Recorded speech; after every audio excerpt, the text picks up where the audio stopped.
We now will begin the regular session of the Berlin Mayor and Council for Monday, April 13th, 2020. And it's been our tradition for many, many years. We'll begin with the reciting the Lord's Prayer.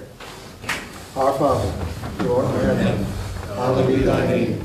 Thy kingdom come, thy will be done, on earth as it is in heaven. Give us this day our daily bread, and forgive us our trespasses, as we forgive those who trespass against us. And lead us not into temptation, but deliver us from evil. For thine is the kingdom, power, and the glory forever. Amen. Pledge allegiance to the flag of the United States of America and to the republic for which it stands, one nation, under God, indivisible, with liberty and justice for all.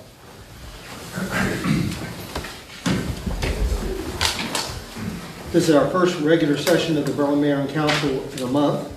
Although this live stream format allows us to continue to conduct our council duties, it feels anything but regular. We thank everyone who is following tonight's meeting online, and I and all members of the Town Council truly appreciate that the citizens and business owners in the town of Berlin are following Governor Larry Hogan's stay-at-home order. The expected peak of the spread of the COVID-19 health crisis remains unknown. We are all grateful of our community's response in taking social distancing seriously to minimize exposure to the coronavirus. The town of Berlin has canceled all public events in our community through the end of June. As we go forward, all decisions regarding public meetings and events will continue to be in accordance with guidelines from the Governor's Office, the Maryland Department of Health, and the Worcester County Health Department. We encourage everyone to regularly check out our Town of Berlin website at berlinmd.gov, which is available to all, or Berlin's Facebook page, or our Town Public Access TV channel. All Town Council members are in attendance tonight except for Council Member Zach Tyndall due to a family illness. Council Member Tyndall was observing tonight's meeting via the live stream link. We all support and respect Council Member Tyndall's decision and wish his family all the best. All right. First item on the agenda is the approval of the minutes of the regular session of February 10th. The reason that it's so far back is that there was a revision that was requested by, I think by Council Member Tyndall, and that revision has been made. Yes. So a motion to approve the regular work session of 2/10/20. Okay, we have a motion by Council Member Goyas to approve the regular session minutes of February 10th as revised. All in favor say aye. Aye. All opposed? Thank you. Let the record show that this vote is 4-0. The next is the work session minutes of our last meeting, which was March the 9th. Motion to approve. We have a motion to approve the work session minutes of that council meeting on March 9th by Councilmember Goyas. All in favor say aye. Aye. All opposed? Again, the record show it's a 4-0 approval.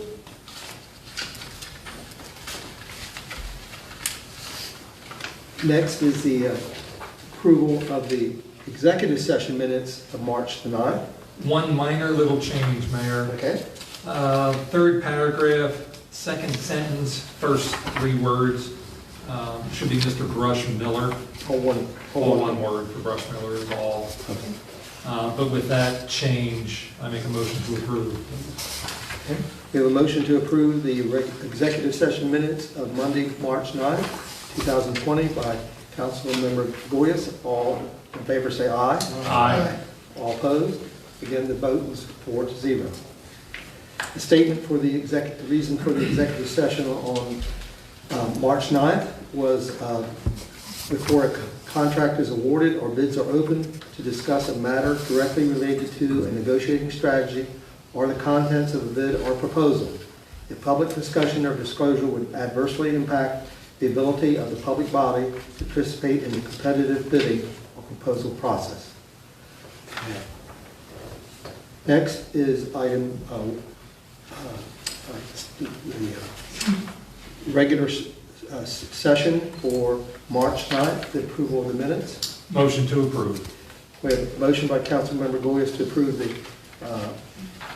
March 9th minutes as shown. All in favor say aye. Aye. Opposed? Okay, again, the vote is 4-0. Moving to item 2 on our agenda is a motion to approve PJM risk management policy for policy procedures and control provisions, and that PJM is the Pennsylvania, Jersey, and Maryland co-op for the generation of electric power in this region. So, who's going to Jeff, better review that? About a month and a half ago, I came before the mayor and council.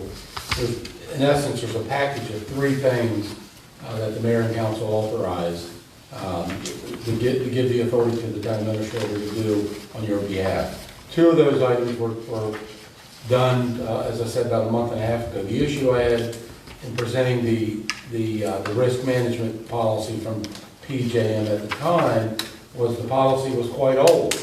So we did reach out, we did seek, I call it a brand new version with an effective date of 2019.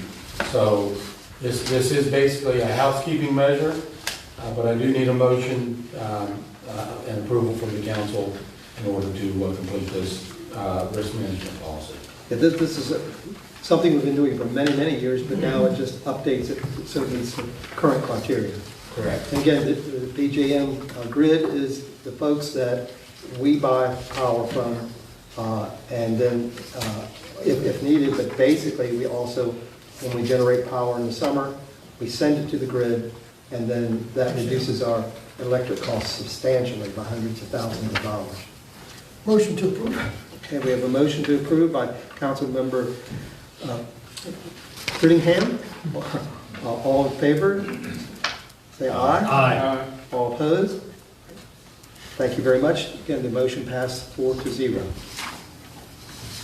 Next, our item 2B is a motion of the mayor and council to approve partnering with Worcester County and moving the location of the fireworks scheduled for July 3rd from Heron Park, as it has in the past, to Worcester County Park on the south end of Berlin. Jeff, would you I will. tell about this? Ivy Wells, my humble opinion, deserves credit for this. Absolutely. She reached out, as I understand, to Worcester County and Tom Corazzo, the director of Worcester County Department of Recreation, Parks, Tourism, and Economic Development.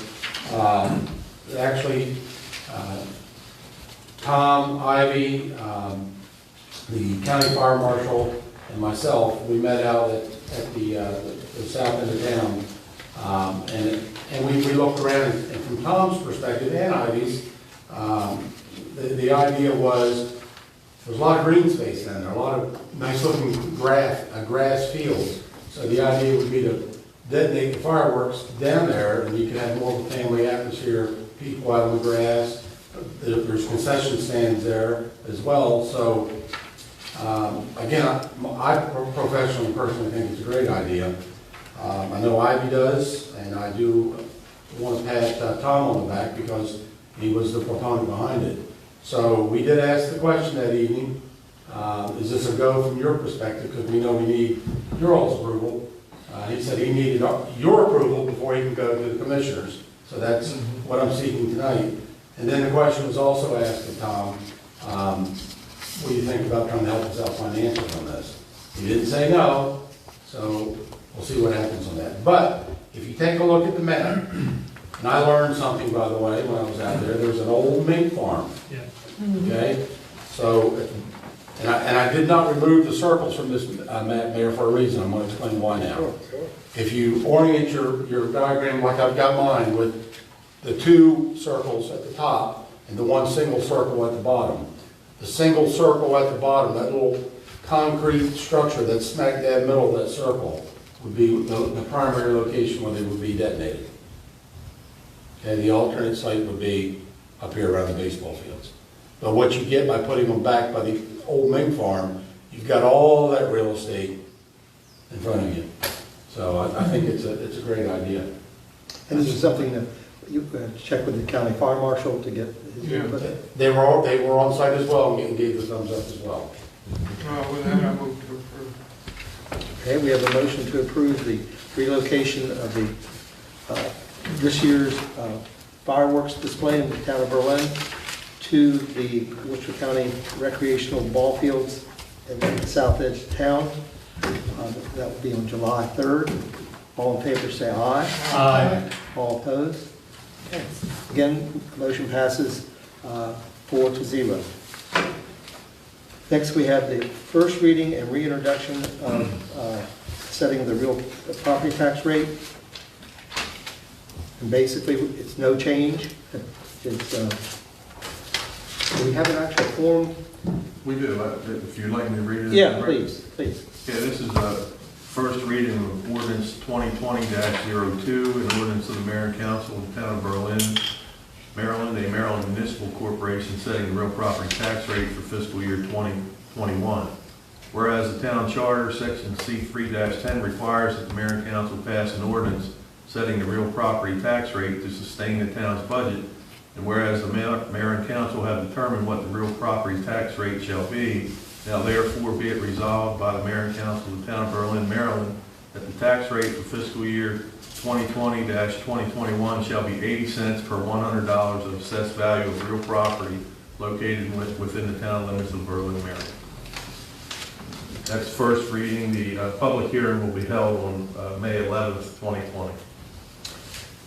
Thank you. And again, what is we're proposing as a mayor and council is that we keep the tax rate exactly where it is at 80 cents per $100 of value assessment. And the reason, because I did see this in the press sometime the last month, I can't remember exactly when, where it was questioned why we set the tax rate early in the process and not at the end. Well, there's a couple reasons. One, you have to advertise your tax rate in accordance with state requirements. Once you advertise it, you can always go lower, but you can't go higher. So, and the second part is a year ago, last June, the mayor and council voted to approve a tax rate policy, which requires that before the second meeting in February, the mayor and council shall set a date for the tax rate public hearing, and the public hearing for the tax rate shall be set and a decision by the mayor and council made no later than the second meeting after it's been proposed. So now it's been formally proposed, so now we can have that public hearing on May 11th. All right, so is, again, what is the, do we have any report from the town administrator? Yes, what I'm going to do is, the department heads were asked to provide anything that they wanted presented to you, so I'm going to go by department for a second. Planning department, at an upcoming mayor and council meeting, will need to hold a public hearing for the rezoning of 2 parcels on US Route 50 from industrial to B2 zoning and for the adoption of the short-term rental ordinance. Also, in planning, permit applications and inspections continue as normal, and they're being received via the town website and the Dropbox located adjacent to the planning department. Economic development, they've been participating in webinars and conference calls about the variety of state and federal assistance loans and programs available to our business community and assisting the business owners with the application process. They've also updated the Berlin Main Street website with ongoing information about dining and online shopping options. Water resources, they fixed the leak on Walnut Hill, fixed some water meters, started spraying at Spray Site A, that's Liberty Town. Pulled the pumps on West Street and also met with State Highway regarding 346 and 113. The electric utility, Tim and his crew have installed a temp electrical service to the Worcester County decontamination site on Elfway Drive. Removed the #1 engine baffle for replacement. Trimmed trees, assisted wastewater department with pump cleanouts, and scheduled added to our customer installation of a new roof at the Berlin Ice Plant. Public Works, work has been done out at Heron Park and also out on Seahawk Road. If you take a ride out at Seahawk, a lot of work was done on Friday. It was completed, 99% completed on Friday. Some modifications were made to the island that runs north and south. The modifications were made because about a year ago, the mayor and I met with a group of farmers out there that there was an issue with farmers traveling northbound. So we modified that now, and it should be a functional street or road for the farmers now. Their equipment couldn't stay on that, and they had to go around, which then created a traffic conflict. And now it should work for everyone, and also accomplish its original purpose, which is to make sure people exiting Oceans East travel north on Seahawk Road to Route 50. I've had at least 4 people come to me and didn't like the idea that they can't come back towards Flower Street. So I got busy and let them know Why? that the beginning of the process we talked about not directing the traffic to Flower Street. But this one lady did tell me that she goes up to Stephen Decatur, turns in the parking lot and goes back. That's just her choice. Yeah, her choice, yeah. But the idea was not to create a shortcut for the many people who will live at Oceans East when it's fully developed. And basically, Route 50, they can go anywhere, east, north, west, from exiting Seahawk Road that way. And I think it makes very good sense, and it's working. And we've had, I want to note, we've had great cooperation and assistance from the developer of Oceans East, and we very much appreciate it. I also want to say, on Seahawk, the crossing guards at the middle school made a number of calls, and the issue that they had an issue prior to the expansion being done on the sidewalk on the Oceans East side. That sidewalk actually did not go up to where you turn into the middle school. So with the developer, Blair Rainier, very cooperative, called him, and 3 days later it was done. So that sidewalk. That sidewalk. And then, I think it was Councilmember Purnell had a concern on the north end down by the high school, signage and arrows. The signage has been taken care of, the arrows should be done this week.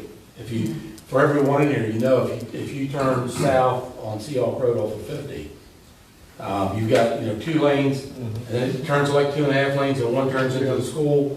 So those arrows are going to be reapplied, so they'll be brighter and to give. That's very confusing. More instruction. When you turn those 2 lanes, because people think they follow all the way through, but they don't. They don't. Right? Before you know it, you're into 1 lane. Hopefully, if they ever go more than once, they'll notice that there's a school there. It's pretty hard to miss. Yeah. But they finished that project on Saturday. They actually worked on it on Saturday. What? They finished the island. Not done yet, 99. Well, they were working on it Saturday, I'll put it that way. And Mary Boland is here, so she does have a report as well. Okay. Back at the last meeting on March 9th, I discussed the resilience element, which is the proposed amendment to the comprehensive plan for 2020. It is, as of today, available on the website. It's available in 2 formats, either a Google document, which people can directly comment on, or as a PDF, which they can review and then email any suggestions or questions or comments that they have. Dave Engelhardt and I are preparing a press release, which hopefully we'll get to the mayor tomorrow for his review, to go out this week, directing people to go to the website and take a look at that element and get their comments in. Any questions for Perry? All righty. You have anything else, John? No, sir, done. Okay. Again, I made my comments earlier, and I think I speak for all of us in saying that we appreciate the cooperation and the seriousness in which our citizens of our town and property owners and business owners have all taken with this new health crisis, and we don't know how long it will last. Certainly do whatever we need to do for as long as we have to, following the leadership of our governor. And I think we all feel very thankful that we have a state that is being very proactive and doing all that is within their authority and power to minimize the coronavirus spread throughout the state of Maryland. And we've, knock on wood, been very, very fortunate here in Worcester County. I hope it continues to remain so. Does anyone have any comments they'd like to make as a council? Oh, I have one thing. I had a comment from one of the nonprofit organizations in town that uses our trash service. I talked to Jeff about it, and I think it's been 3, maybe going on 4 weeks now, that they haven't had any trash pickup. And they feel like they should be credited some of the expense that they're billed, because they're not open and they can't open, and they're still paying. They're going to be billed for trash pickup for those weeks that they had no trash pickup. So they feel like something should be done. Well, my question would be to the mayor and council, if we do for one, Right. we need to explore all and do something that's fair. Yeah, I think that fairness is a critical issue, and quite frankly, I think that we need to see what things we'll have to do once we know the end is near and when the beginning of normalcy will begin. Then I think we can set policies that would be fair to everybody. Mm-hmm. And, you know, it is unfortunate that if someone's closed, then hopefully we're not adding additional trash to the collection. But let's review that when we're closer to the end. And, you know, right now, making the basic premise that we won't, things won't start to begin to return to normalcy till sometime hopefully in June. But I think anything before that would be almost miraculous. Anything else? No, I'll just bring it back up there. Thank you. And please let the folks know. I will. Anyone else have any comments or questions? All right. We offered to take questions and comments from the public through a variety of ways.